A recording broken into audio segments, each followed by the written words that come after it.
विशेष रूप से यदि आप दोनों जीवन समर्थक और एक ईसाई हैं, तो आपने शायद यह दावा सुना होगा कि बाइबल कभी गर्भपात के बारे में बात नहीं करती। गर्भपात समर्थक ईसाई इस कथित चुप्पी का उपयोग गर्भपात को अपने विश्वास के साथ संगत के रूप में सही ठहराने के लिए करेंगे। लेकिन क्या बाइबल वास्तव में गर्भपात के बारे में कुछ नहीं कहती?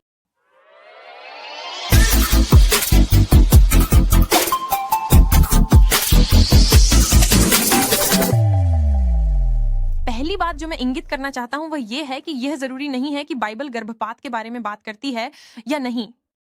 लगभग सभी तर्क जो हम ERI में उपयोग करते हैं और सिखाते हैं वे धर्मनिरपेक्ष तर्क हैं, जिसका अर्थ है कि वे तर्क जो विशेष रूप से किसी विशेष धार्मिक विश्वास को नहीं मानते या संदर्भित करते। उदाहरण के लिए, समान अधिकार तर्क मूल रूप से उतना ही प्रभावी है चाहे आप जिस गर्भपात समर्थक व्यक्ति से बात कर रहे हों वह ईसाई, मुस्लिम, बौद्ध या नास्तिक हो। हमें गर्भपात पर बोलने के लिए बाइबल की आवश्यकता नहीं है, ये जानने के लिए कि गर्भपात गलत है। यह सत्य सभी के लिए सुलभ है, चाहे उनके धार्मिक विश्वास हो या ना हो। दूसरी बात यह है कि भले ही बाइबल गर्भपात को स्पष्ट रूप से संबोधित नहीं करती, फिर भी ईसाई बाइबल में व्यक्त सत्य से तर्क कर सकते हैं और उन सत्यों को अन्य स्थितियों पर लागू कर सकते हैं। ईसाइयों को नस्लीय रूप से एकीकृत बसिंग के बारे में सिखाने के लिए यीशु की आवश्यकता नहीं थी, क्योंकि हम जानते हैं कि भेदभाव की अनुमति नहीं दी जा सकती। यदि यहूदी या यूनानी नहीं है, न ही दास या स्वतंत्र है, न ही पुरुष या महिला है, क्योंकि आप सभी मसीह यीशु में एक हैं।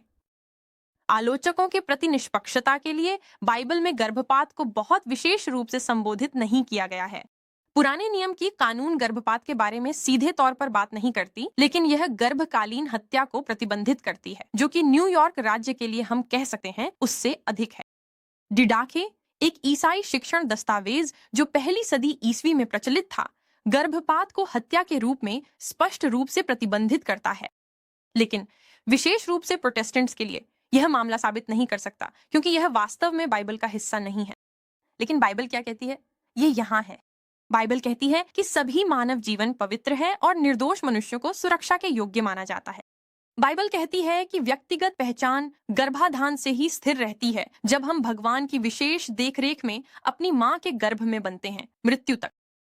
ये विशेष रूप से यीशु और उनके चचेरे भाई जॉन के मामले में दिखाया गया है, जिनकी पहचान और भूमिकाएं मसीहा और नबी के रूप में प्रदर्शित की गई थीं, जबकि दोनों का जन्म नहीं हुआ था। बाइबल ये भी कहती है कि निर्दोष रक्त बहाना मना है। जैसा कि हमारे मित्र स्कॉट क्लूसेनडॉर्फ ने उल्लेख किया है, बाइबल को फिर निर्दोष रक्त बहाने के हर विशेष तरीके को मना करने की आवश्यकता नहीं है।